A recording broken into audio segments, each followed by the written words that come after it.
कि बिहार की राजनीतिक सरगर्मियां हैं वो तेज़ हो चली हैं और ऐसे में जो आने वाले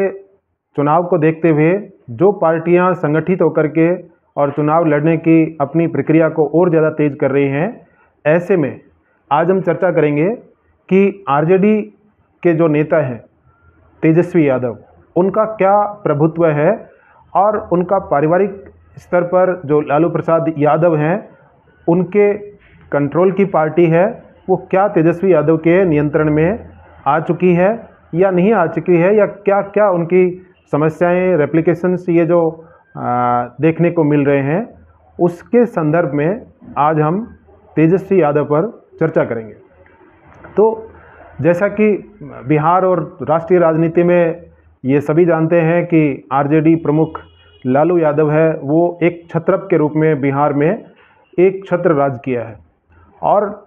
अभी उनका समय है वो अवसान पर है। वो जेल की यात्रा भी करके आए हैं, अभी बेल पर हैं और इस दौरान वो अपनी पार्टी को खड़ा करने में, पुनः खड़ा करने में लगभग सफल रहे हैं। एक समय था जब एक बहुत बड़े बरगद के पेड़ की टूटने की आवाज़ है वो बिहार में आई थी कि लालू प्रसाद का साम्राज्य है वो खत्म हो रहा है, लेकिन टूटे हुए पेड़ की जड़ें यदि नहीं काटी जाती हैं तो फिर से उसमें नई कौंपलें हैं वो निकलती हैं और तेजस्वी और तेज प्रताप या मीसा भारती उसी प्रस्फुटित होती हुई कौंपल का प्रतिरूप है। अब लालू प्रसाद यादव को ये दिख गया था कि किसी न किसी तरह से वो अपने ही परिवार या अपने ही संतान को पार्टी का नेतृत्व सौंपेंगे और इसी संदर्भ में उन्होंने नीतीश कुमार के साथ में, और जब आरजेडी की सरकार बनी थी तो दोनों चरणों में उन्होंने तेजस्वी यादव को उप मुख्यमंत्री पद के लिए नामित किया था और उनको 17-17 महीने का अनुभव भी प्राप्त हुआ। तो बिहार की जनता और वहाँ की क्षेत्रीय राजनीति में ये एक तरह से परिभाषा बन गई थी कि जो आरजेडी लालू प्रसाद का जो आगे का कार्यभार है या लालू प्रसाद की जो विरासत है उसको तेजस्वी यादव हैं वो संभालेंगे।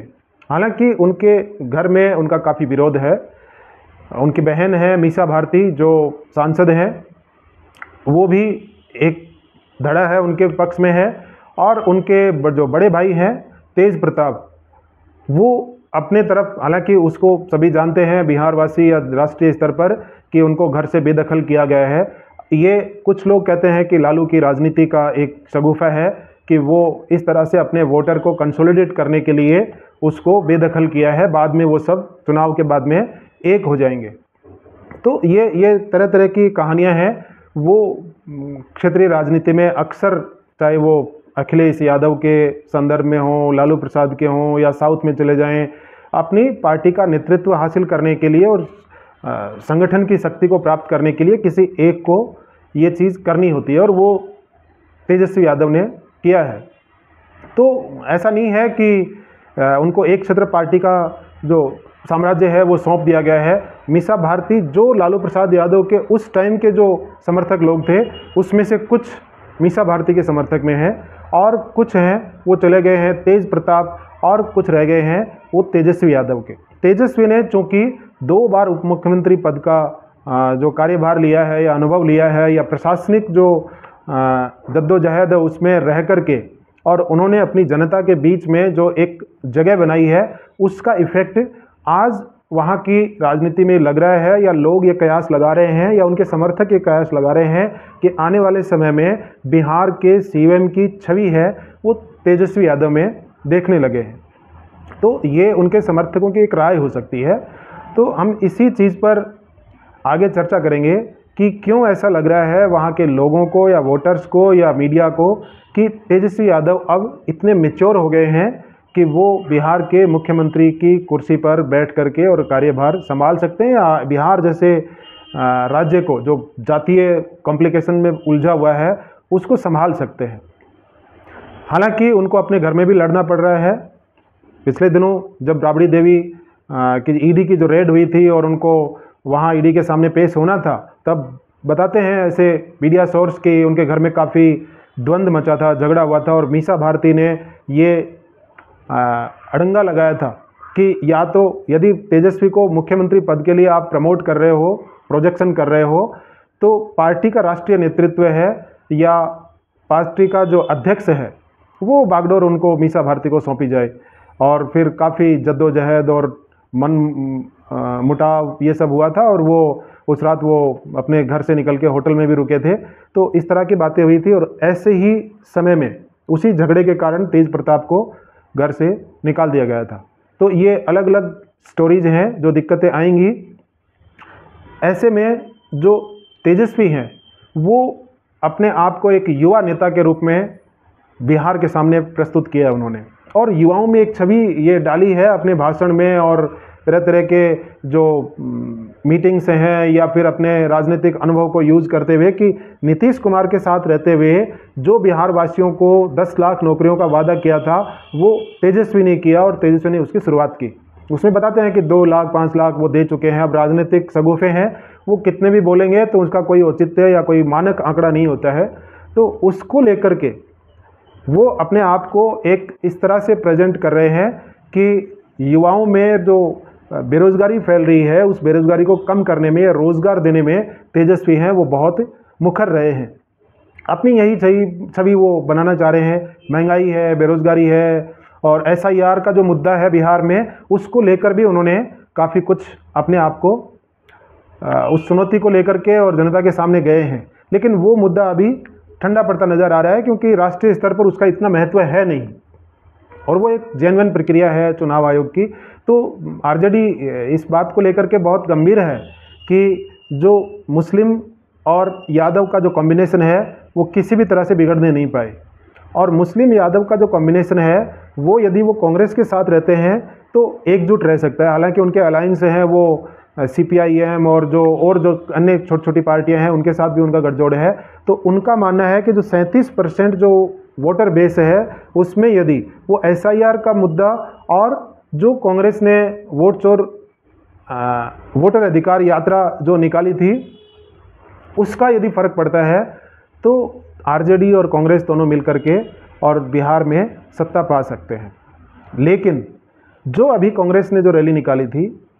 एक ऐसा नाटक वोट चोर यात्रा या वोटर अधिकार यात्रा, एक ऐसे ही प्रेस कॉन्फ्रेंस करके और पूरी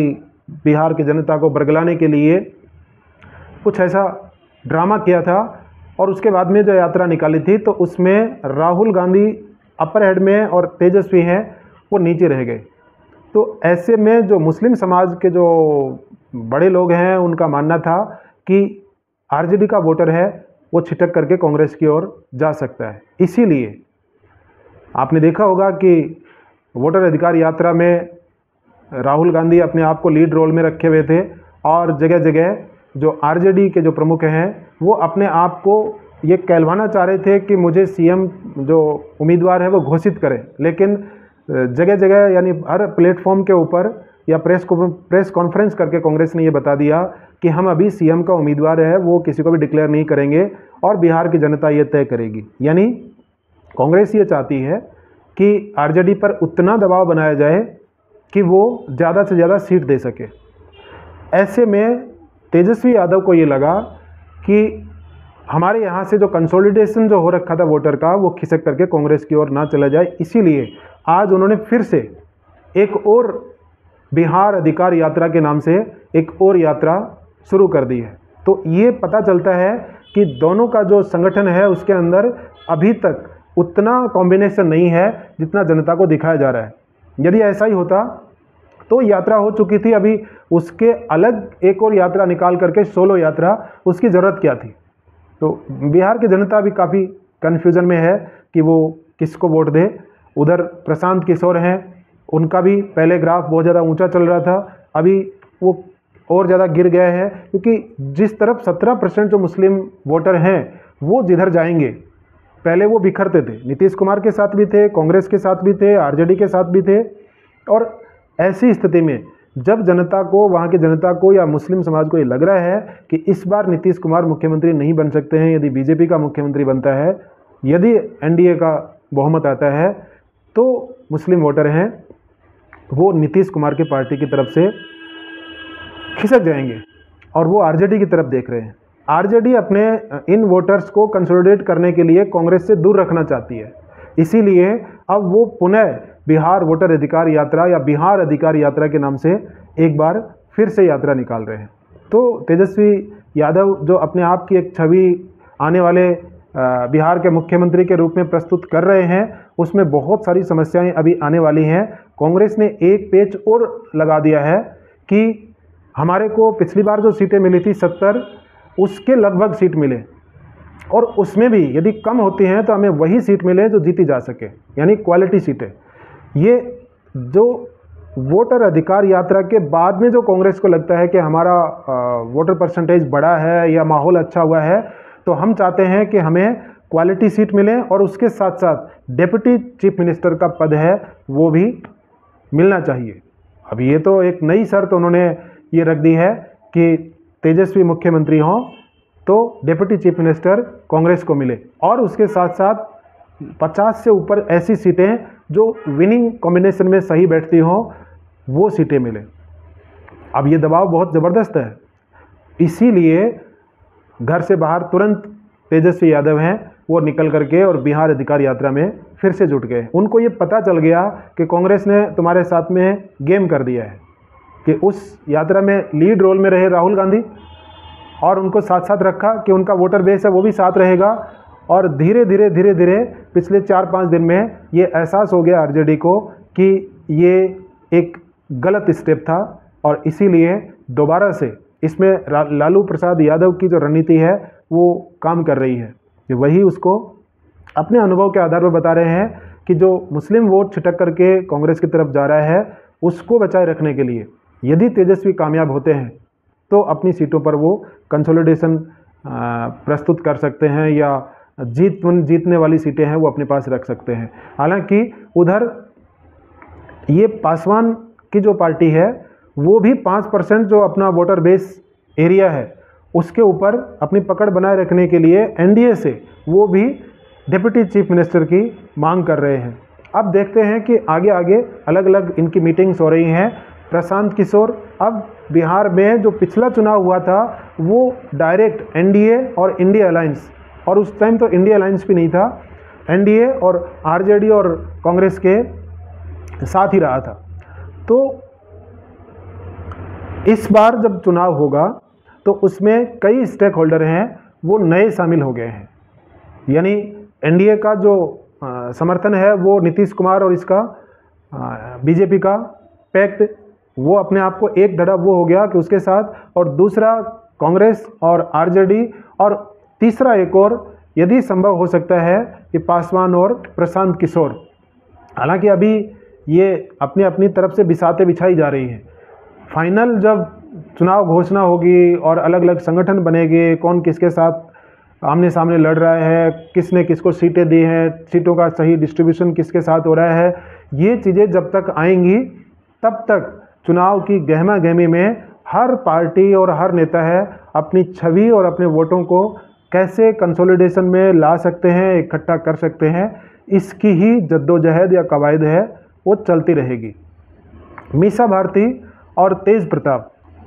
तेजस्वी यादव के लिए भीतरघात साबित हो सकते हैं, क्योंकि लालू प्रसाद यादव के समय के जो बड़े नेता थे उनमें से कुछ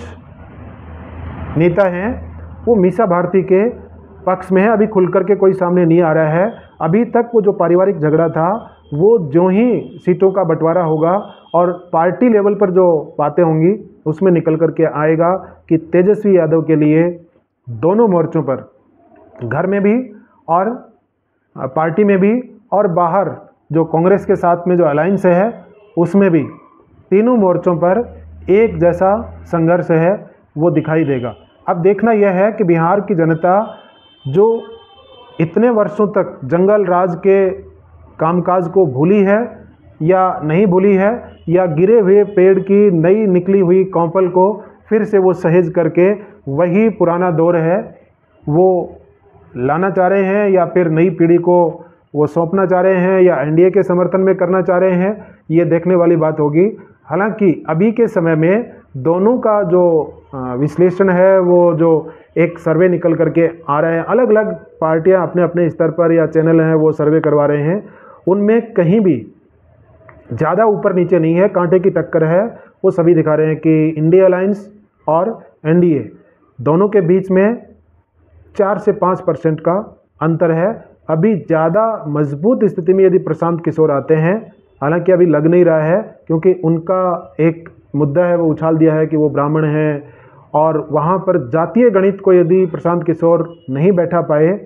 तो उनका परसेंटेज है वो गिर जाएगा, और जो संभावनाएं आज से 2-3 महीने पहले लग रही थी वो शायद गिर जाएंगी। तो सीधा मुकाबला ये धीरे धीरे आने वाले समय में इंडिया अलायंस और एनडीए गठबंधन है उसके समक्ष ही होने वाला है। अब देखते हैं कि जो जो चुनाव घोषणा की डेट नज़दीक आती है तो वहाँ के वोटर का मूड, स्वभाव और समर्थन किसकी ओर जाता है। तो आपको यदि हमारा कंटेंट पसंद आ रहा है तो आप लाइक करिए, सब्सक्राइब करिए और अपने दोस्तों को भी इसको शेयर करिए।